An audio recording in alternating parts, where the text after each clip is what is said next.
Hello viewers, welcome to our channel AF சமையல். இன்றைக்கி நீங்கள் பார்க்க போகிற டிஷ் என்ன அப்படின்னு பார்த்தீங்கன்னா ஃபிஷ் ஃப்ரை மசாலா. வழக்கம் போல் நம்ம எப்போதும் செய்கிற பிரியாணி மாதிரி இல்லாமல் கொஞ்சம் தம் பிரியாணி, அதாவது மசாலா தனியாக ரைஸ் தனியாக வடித்து எப்படி நம்ம பிரியாணி ஆட் பண்ண போகிறோம் செய்ய போகிறோம் அப்படிங்கிறத பற்றி தான் இந்த வீடியோவில் பார்க்க போகிறோம். வீடியோவை நீங்கள் ஸ்கிப் பண்ணாமல் ஃபுல்லாக பார்த்தீங்கன்னா தான் உங்களுக்கு எப்படி செய்கிறதுன்னு தெரியும். ஸோ நீங்கள் வீடியோ ஸ்கிப் பண்ணாமல் ஃபுல்லாக பாருங்கள். வாங்க நம்ம வீடியோக்குள்ளே போகலாம்.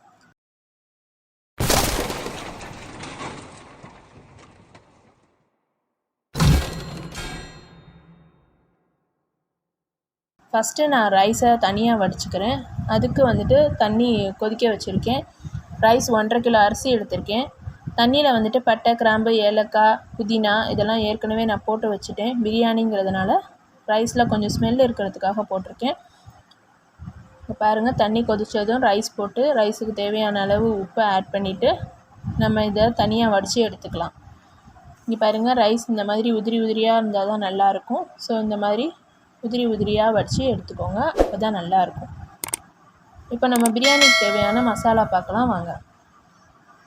வெங்காயம் வந்துட்டு 800 கிராம், தக்காளி 700 கிராம், சில்லி க்ரீன் சில்லி 10, நெய் 100 ml, இஞ்சி பூண்டு பேஸ்ட்டு 1/4 கிலோ, அரை கட்டு புதினா, பட்டை 2, கிராம்பு ஏலக்காய் 10 கிராம், அன்னாசி பூ 1, அரை கட்டு கொத்தமல்லி, பிரியாணி இலை 1, ட்ரை லெமன் வச்சுருக்கேன், பிரியாணி மசாலா ரெடி பண்ணி வச்சுருக்கேன், லெமன் ஜூஸ் 2 லெமன் ஜூஸ் எடுத்து வச்சுருக்கேன், ஃபிஷ் ஃப்ரை மசாலா 1.5 கிலோ மீன் இங்கே நான் ஃப்ரெஷ் க்ளீன் பண்ணி வச்சுருக்கேன். இங்கே பாருங்கள், அதில் வந்துட்டு மசாலா தடவி இதை ஒரு 1 hour வந்துட்டு நல்லா காய விட்டுடலாம். அப்போ தான் மசாலா ஃபிஷ்ஷோட நல்லா சேர்ந்துருக்கும். ஒரு சட்டி அடுப்பில் வச்சு அதில் எண்ணெய் காஞ்சதும் பட்டை, கிராம்பு, ஏலக்காய், பிரியாணி இலை, அன்னாசி பூ எல்லாம் போட்டிருக்கேன். அது நல்லா பொரிஞ்சு வந்ததும் நம்ம வெங்காயம் ஆட் பண்ணிக்கலாம். வெங்காயம் ஆட் பண்ணி நல்லா வதங்கணும். வெங்காயம் கொஞ்சம் ப்ரௌன் கலரில் வரணும், அது வரைக்கும் நல்லா வதங்கட்டும்.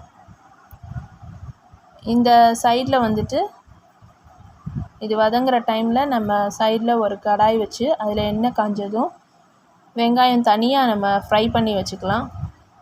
அது லாஸ்ட்டில் வந்துட்டு நமக்கு யூஸ் ஆகும். ப்ரௌனிஷில் நல்லா ப்ரௌன் கலர் வர வரைக்கும் வறுத்து தனியாக எடுத்து வச்சுக்கலாம். இந்த வெங்காயத்தை இங்கே பாருங்கள், நல்லா ப்ரௌன் கலரில் வந்துருச்சு. இதை நம்ம தனியாக எடுத்து வச்சுக்கலாம். இது நமக்கு லாஸ்ட்டில் லேயர் போடும்போது யூஸ் ஆகும். இப்போ இந்த வெங்காயமும் நல்லா ப்ரௌன் கலர் வந்துருச்சு. இப்போ இதில் இஞ்சி பூண்டு பேஸ்ட்டு ஆட் பண்ணியிருக்கேன். இஞ்சி பூண்டு பேஸ்ட்டோட ரா ஸ்மெல் போகட்டும், அது வரைக்கும் நல்லா கிண்டி விடுங்க. அது போனதும் நம்ம பச்சை மிளகாய் ஆட் பண்ணியிருக்கோம். அதோட ட்ரை நீம்பு ஆட் பண்ணியிருக்கேன்.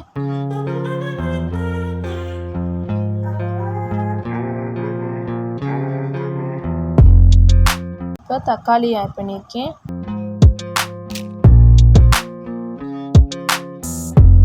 தக்காளி ஆட் பண்ணி நல்லா வதங்கினதும் நல்லா வதங்கட்டும். இங்கே பாருங்கள், நல்லா வதங்கிருச்சு. இப்போது புதினா போட்டிருக்கேன், கொத்தமல்லி போட்டிருக்கேன். புதினா கொத்தமல்லி போட்டு நல்லா வதங்க விடலாம். இப்போ லெமன் ஜூஸ் எடுத்து வச்சுருக்கோம்ல, அதை ஆட் பண்ணிக்கலாம். ஆட் பண்ணிவிட்டு அதுவும் நல்லா வதங்கினதும் பிரியாணி மசாலா நாங்கள் ரெடி பண்ணியிருக்கோம், அதையும் நான் சேர்த்துக்கிறேன். உங்கள்கிட்ட இல்லைன்னா ஸ்கிப் பண்ணிக்கோங்க. அடுத்து சில்லி பவுடர் ஆட் பண்ணியிருக்கேன்.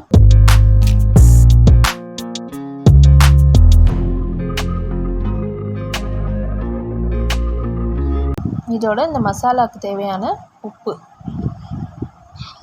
இது எல்லாமே போட்டு நல்லா மிக்ஸ் பண்ணிக்கோங்க. இது நல்லா கொதிக்கணும்.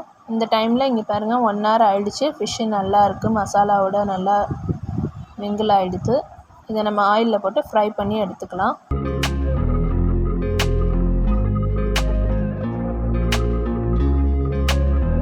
ஃபிஷ்ஷை நல்லா ஃப்ரை பண்ணி எடுத்துக்கணும்.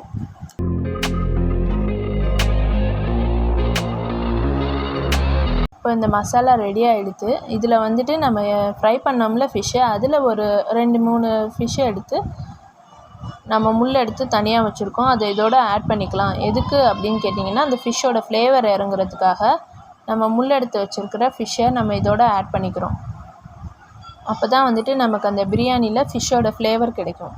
அதுக்காக நம்ம இந்த மாதிரி ஆட் பண்ணிக்கலாம். மசாலாவில் நல்லா ஆட் பண்ணிவிட்டு ஒரு 1.5 கப்பு தண்ணி ஊற்றிக்கலாம். ஏன் அப்படின்னா மசாலா நல்லா கொதித்து வரணும்ல, அதுக்காக கொஞ்சம் தண்ணி ஊற்றி நல்லா எல்லா ரா ஸ்மெல்லும் போய் நல்லா மசாலா இந்த மாதிரி வந்தோடனே இதை ஆஃப் பண்ணிவிடுங்க. இது அவ்வளோதான், மசாலா ரெடி ஆகிடுச்சு. இங்கே பாருங்கள், ஃபஸ்ட்டு மசாலா போட்டிருக்கேன் சட்டியில். அதுக்கு மேலே நம்ம ரைஸ் வச்சுருக்கோம்ல, அதை ஆட் பண்ணிக்கலாம். இப்போ லேயர் ஃபார்ம் பண்ணுறோம் பாருங்கள் எப்படின்ட்டு. அடியில் கொஞ்சம் மசாலா போட்டுட்டு மேலே அதுக்கு மேலே ரைஸை நம்ம இந்த மாதிரி போடணும். ரைஸை பார்த்து உடச்சிடாமல் எடுத்துக்கோங்க.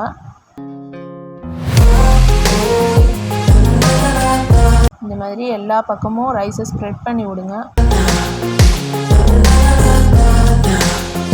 இப்போ அதுக்கு மேலே நம்ம ஃப்ரை பண்ணி வச்சோம்ல ஆனியன், அதை கொஞ்சம் ஆட் பண்ணிவிட்டு அதுக்கு மேலே ஒரு லேயர் மசாலா போடலாம்.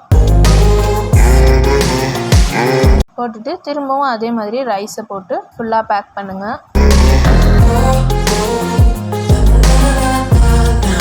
அதுக்கு மேலேயும் நம்ம ஆனியன் போட்டு மசாலா போட்டு அதுக்கு மேலேயும் நம்ம ரைஸ் போட்டிருக்கோம். இப்படி ஃபுல்லாக போட்டுட்டு இப்போ அது எல்லாத்துக்கும் மேலே ஃபிஷ்ஷை நம்ம வறுத்து வச்சுருக்கோம்ல, அதை ஆட் பண்ணிவிட்டு அது மேலேயும் மசாலா போட்டு ஆனியன் அதே மாதிரி எல்லா பக்கமும் தூவி ஃபுல்லாக பேக் பண்ணி தம் விட்டுற வேண்டியது தான். அவ்வளோதான். இங்கே பாருங்கள், ரெடி ஆகிடுச்சு. இப்போ இதை தம் விடலாம். நம்ம ஃபுல்லாக எல்லா பக்கமும் மசாலா போட்டுட்டு அப்படியே தம் விட்டுற வேண்டியது தான். தம் விட்டு கொஞ்சம் நேரம் கழித்து நம்ம ஓப்பன் பண்ணி பார்க்கலாம்.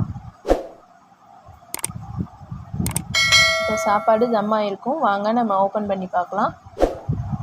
இங்கே பாருங்கள், இப்போ இந்த ஃபிஷ்ஷெல்லாம் தனியாக எடுத்துகிட்டு நான் உங்களுக்கு காட்டுறேன் எப்படின்ட்டு. பாருங்கள்,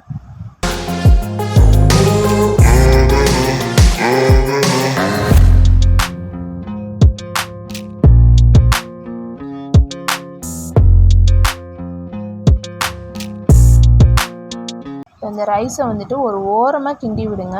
அப்போ தான் நல்லாயிருக்கும். மசாலாவோடு அப்படியே கொஞ்சம் உதுத்தாப்பில் கிண்டுங்க. ஒரேடியாக போட்டு கிண்டினீங்கன்னா ரைஸ் உங்களுக்கு உடஞ்சி போயிடும். அதனால் ஒரு ஓரமாக இந்த மாதிரி கிண்ட ஆரம்பிங்க. அப்போ தான் அழகாக இருக்கும் பார்க்க. பிரியாணி ரெடி ஆகிடுச்சு. பாருங்கள், சாப்பிட அவ்வளோ டேஸ்ட்டாக இருக்கும். நீங்களும் வீட்டில் ட்ரை பண்ணி பாருங்கள். நிஜமாக நல்லாயிருக்கும். பெரியவங்கலேருந்து சின்னவங்க வர விரும்பி சாப்பிடுவாங்க. ஃபிஷ்ஷு பிடிக்காதவங்க யாரும் இருக்க மாட்டாங்க. ஸோ நீங்கள் ட்ரை பண்ணி பாருங்கள். சாப்பிட அவ்வளோ சுவையாக இருக்கும்.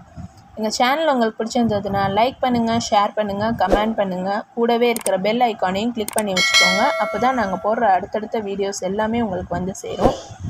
இந்த வீடியோவை நீங்கள் ஸ்கிப் பண்ணாமல் ஃபுல்லாக பார்த்ததுக்கு ரொம்ப தேங்க்ஸ். நன்றி.